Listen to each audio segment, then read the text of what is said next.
Entonces, el ego, ¿qué es el ego? El ego viene a ser lo mismo que podríamos nosotros llamar la personalidad. Tu ego es tu nombre y toda la historia personal que está asociada a ese nombre, tu cuerpo que está asociado a ese nombre, a esa personalidad. El ego no es ni positivo ni negativo. Tenemos la idea de que el ego, una persona con un ego muy alto, es una persona que se da demasiada importancia personal. Y esto de la importancia personal viene a ser el polo negativo del ego. ¿Sí? El ego es neutral, el ego eres tú, o bueno, esta historia personal que te corresponde, este cuerpo que te corresponde, esta personalidad, esta máscara que en esta vida en específica, estás utilizando para funcionar en sociedad, ¿no? Tu personalidad. En el aspecto destructivo, en la polaridad destructiva del ego, encontramos lo que es la importancia personal y la ilusión de separación. El ego, la personalidad, tu personalidad, se siente separado de lo demás, tiene esta sensación, esta ilusión de estar separado de otras personalidades, de otras personas, separado del viento, separado del árbol, separado de Dios, ¿no? Soy yo y Dios, ¿no? En el aspecto relativo, efectivamente existe esta separación, pero en el aspecto absoluto, tú eres Dios, tú eres este mismo aire, tú eres ese mismo árbol, tú eres todas las personas, tú eres todos los animales, ¿no? Hay una unión en el aspecto absoluto de las cosas y en el aspecto relativo existe esta separación. El ego se identifica con esta separación. La separación existe. El conflicto viene cuando tú te identificas con esa separación, con esa individualidad. Entonces, en el aspecto negativo está esta ilusión de separación y la importancia personal. La importancia personal viene precisamente porque tú te sientes separado de los demás y entonces entras en una competencia, ¿no? Si entras en una comparación, como yo soy yo y el otro es el otro, entonces me empiezo a comparar y entonces empiezo a competir. Y ahí viene el aspecto destructivo, este es el aspecto destructivo, la importancia personal. Entonces siento la necesidad de demostrarle al mundo, de demostrarle al universo que yo soy valioso. En el aspecto positivo, en el aspecto constructivo de lo que es el ego, encontramos la identificación con Dios, la identificación con lo divino, la identificación con la unidad. Y en ese sentido, cuando me identifico con esa unidad, entonces no tengo ninguna necesidad de probar mi valía, porque yo soy la vida misma y ese es mi valor, ese es mi valor intrínseco, mi valor inherente, que yo soy Dios a final de cuentas. La separación existe y funcionamos en esa separación. Insisto, el conflicto llega cuando me identifico con esa separación y no entiendo también que yo soy la divinidad, que yo soy la unidad. Y es que en realidad soy ambas cosas a la vez. Soy esa separación, soy esta individualidad y soy lo absoluto, ¿no? Al mismo tiempo. Esta es la paradoja divina. Esta paradoja divina, de repente es complicado entender esta idea, ¿no? Pero yo soy y no soy al mismo tiempo, ¿sí? Y entonces el ego, tu personalidad, es, decía yo, todo este conjunto de características que definen al nombre por el cual tú respondes. Yo soy Aldar, por ejemplo. Aldar tiene una historia personal, tuvo una niñez, una adolescencia, una juventud, he vivido ciertas cosas, he estudiado otras tantas, me dedico a X, mis padres son tal, mis amigos esto, mis creencias, mis pensamientos son estos, mis emociones son estas.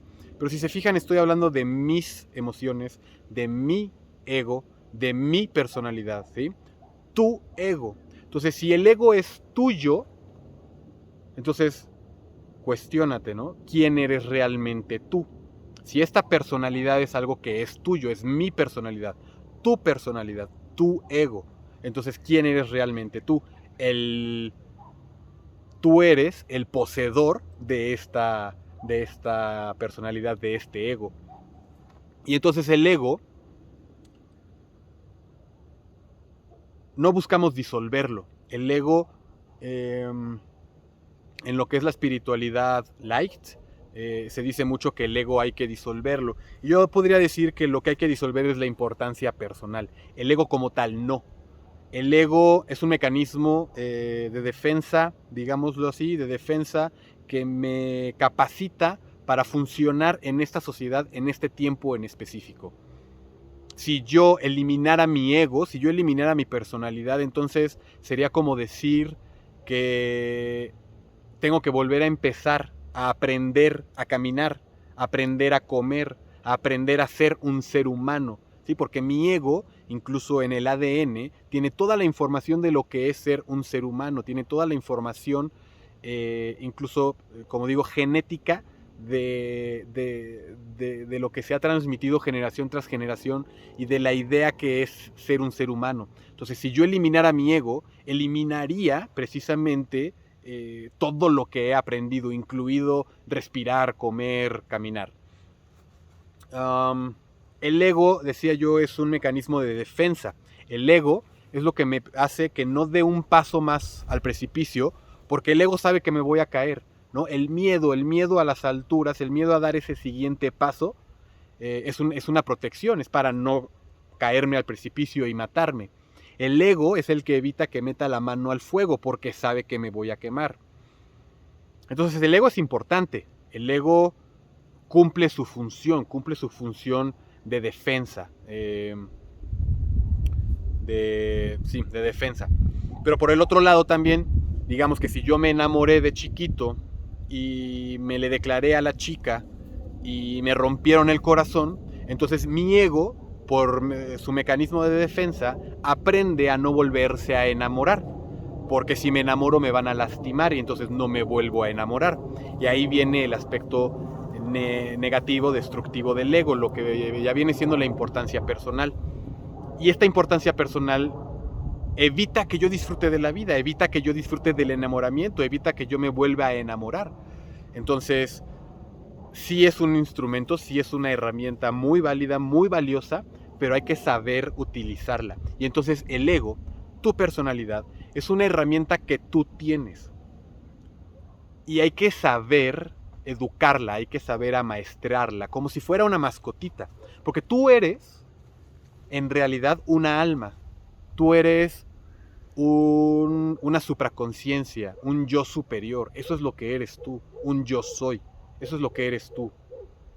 Y esa alma está en este momento experimentando la vida a través de la personalidad que eres tú en este momento. Pero esa alma ha tenido muchas otras personalidades a lo largo de sus reencarnaciones, a lo largo de su propia historia universal ya más concreta, ¿no?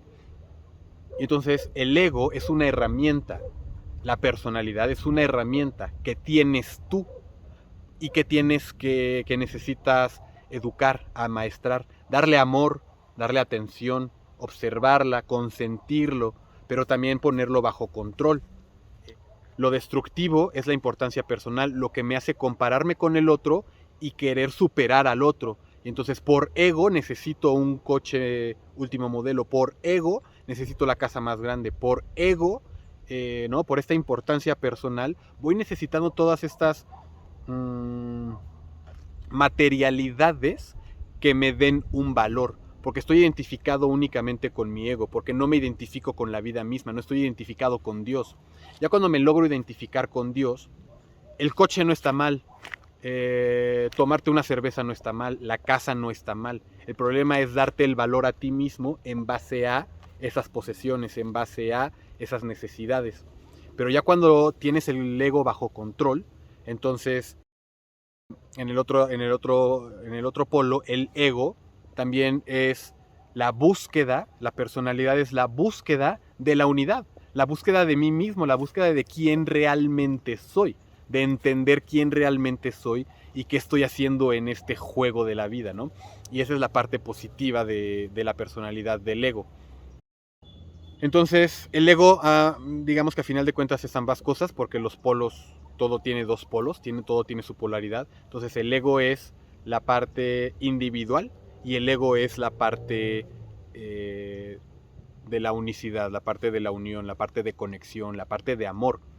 Hay que entrenar a nuestro ego para primero que nada nosotros no identificarnos con este ego, no identificarnos con esta personalidad, no sentir la necesidad de defender a la personalidad, ¿no? Porque Aldar estudió tal cosa y entonces tengo la necesidad de defender mi conocimiento, tengo la necesidad de defender mis creencias y ahí entro en la parte de la importancia personal. Pero si no tengo esta necesidad, si yo sé que yo soy Dios, entonces mi única necesidad es vivir la vida, experimentarla, disfrutarla, reírme. Y aquí viene otro aspecto sobre el ego que de repente nos solemniza, ¿no? Demasiado, nos pone demasiada seriedad y no me permite que me divierta, que me ría, que esté alegre, porque las cosas, la vida es seria, ¿no? Y hay que estar serio y el trabajo es una cosa seria e ir al templo de Dios, la iglesia es una cosa seria y entonces no me puedo reír, prácticamente no puedo disfrutar estando en una iglesia, cuando al contrario, si yo soy precisamente Dios experimentándome a través de esta personalidad, qué mejor que reírme, qué mejor que divertirme, qué mejor que disfrutar, así sea en un velorio, así sea en una misa dominical, así sea en cualquier tipo de ceremonia, ¿no? Pero la risa, la alegría, es esta parte que me conecta con la vida, que me conecta con el disfrute, con el goce, me conecta con Dios, me conecta con el amor. Lo importante aquí es que sepas, entiendas y entiendas que tú no eres tu personalidad, tú no eres tu ego. Tu ego es algo que tú tienes, ¿sí? Entonces, hazte la pregunta, cuestiónate. Si mi personalidad no soy yo, si mi personalidad es algo que yo tengo, entonces ¿quién realmente soy yo? ¿No? ¿Quién realmente eres tú? Hazte ese cuestionamiento.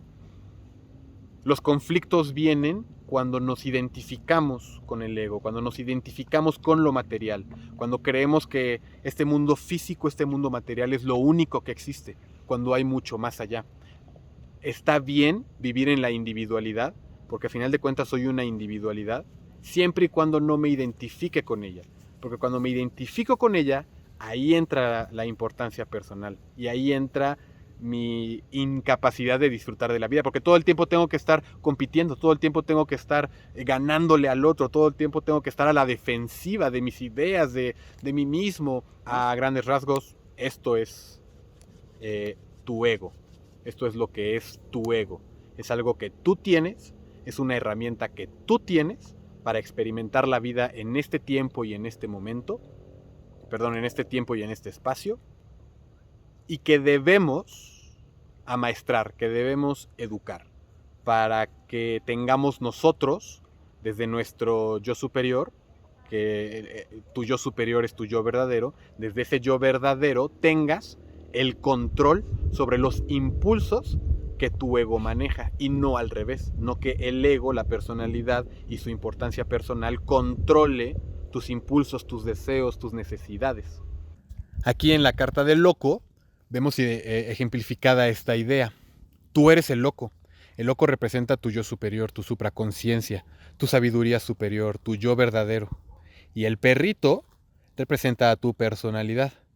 Es un fiel compañero, pero tiene que estar entrenado, lo tienes que tener entrenado. Ese perrito es el ego, ese perrito es tu personalidad. No eres tú, es algo que te pertenece, es algo que tú tienes para experimentar. Lo mismo que tú tienes un cuerpo, tú tienes un pensamiento, una emoción, una creencia, una historia de vida. Son tuyos, mas no eres tú. Nos vemos la próxima.